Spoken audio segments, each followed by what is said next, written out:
We're gonna sort of tie things up, but what comes to mind is this: that both of you are young, newly married, and called to ministry. There are a lot of challenges. We're not going to necessarily unpack every bit of that right now, but talk to me a little bit about some of the challenges the three of those bring. Well, one of the challenges that I face is being a newlywed husband. I'm being in love with God and totally in love with my wife, and putting God first and my family right after that. It's kind of, I had to deal with a balance. I wanted to get a balance of, because recently I want to spend a lot more time with God. I mean, the more you're in it, the more you want. I want to spend a lot of time with God. And so we've just instituted in our family here not too long ago. Obviously, we just came family with. We spend more time with God. We spend time with God at least 3 times a day together. Together. And then time, alone. Of course, you need time alone with God. So I looked over to my wife and as we were driving, and I said, "Honey, I really, really don't know the right way to do this, but I really want to keep my family going the right direction, and I want to spend more time with God." I said, "So baby, feel free to just let me know and tell me, if you think we going too far either way." But I told her that one thing that I did know for sure was that as more we got into God, that He would definitely lead us. And so I'm looking forward to God just leading me to be a great husband and a good father and just have a good family.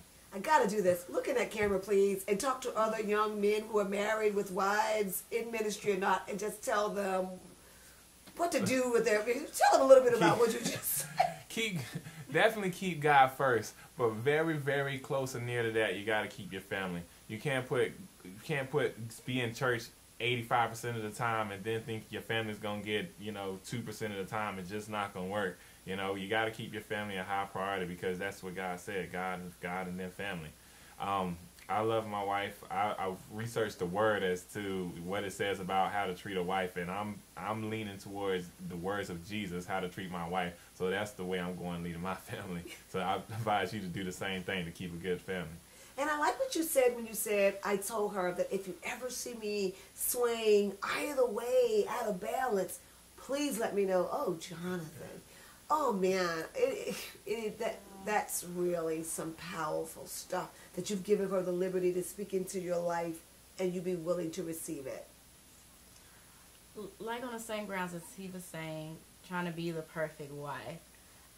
And growing up as a child and you're praying for your husband, the perfect husband and things like that, it's like, I got it. And I'm like, oh, I feel like, I always got to try to up on them. Absolutely. But I know a personal challenge in that same arena is coming from being, a single woman, always doing my own thing, a single parent household, having to know that I need to do this to take care of my stuff. It transitioning into, taking care of my family and things like that. That's been a challenge because, at first I'm like, okay, I know how to do it single, but how do you do it with, your husband and your child and everything like that? But God is really relying on God. Like you said, putting God first. You really know how to do it. It just becomes natural. The Lord will guide you in the directions. I know sometimes when I cook, like I didn't cook. I ate like cereal and stopped at McDonald's all the time because I was single.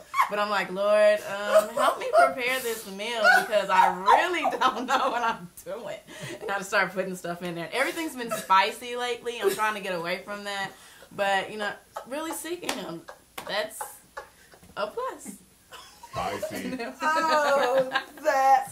I want you to look at that camera and tell other women, don't sweat not being the best cook in the world. Just keep at it and it'll be okay. Come on, look in there and talk to ladies about Don't this. sweat it. If you eat McDonald's, you eat cereal, God will help you through it.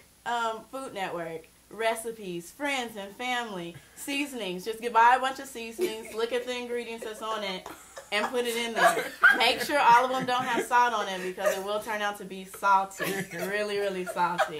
Yes. But it's okay. Time. It's okay. Oh, this is so good.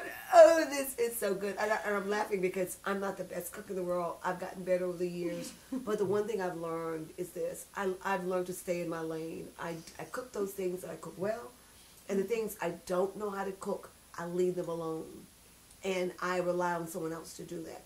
So we eat a lot of chicken, fish, and turkey in my house, and broccoli is steamed a lot. You know what I mean? Got some broccoli in the Because I don't know how to cook greens and cabbages, and please don't write me about that, my NewsReal family. I really don't. If you want to send me some recipes, I'd appreciate it. But even now, and I often say, how did I raise my kids not know how to cook? But that can be a challenge in marriage because a lot of times husbands are accustomed to mom cooking. And my husband had a great cook in his mother, so he never imagined me following her footsteps, though, and that was a good thing. Because his mother was such a great cook that few people could cook as well as she. So he knew that was just something I did not have to aim toward. Well, listen, this has been such a great time with the two of you. I've enjoyed it so much. If some of my supporters or the listening audience wants to get in contact with you guys, how would they do that? You guys want to tell them? Look at the camera and tell them? Yes, you can contact us at a High School Christian Center. The phone number there is area code 252-209-0540. Or you can contact me by email, which is Jonathan R. Smith, JONATHANRSMITHVRS@gmail.com. Wow, that was a mouthful. Well, listen, you guys, thank you so much. I speak the blessings of the Lord over both of you as you co-minister. I started to say co-pastor, but as you be co-evangelist, I just speak the blessings of the Lord over you. Thank you so much for having us. You're welcome.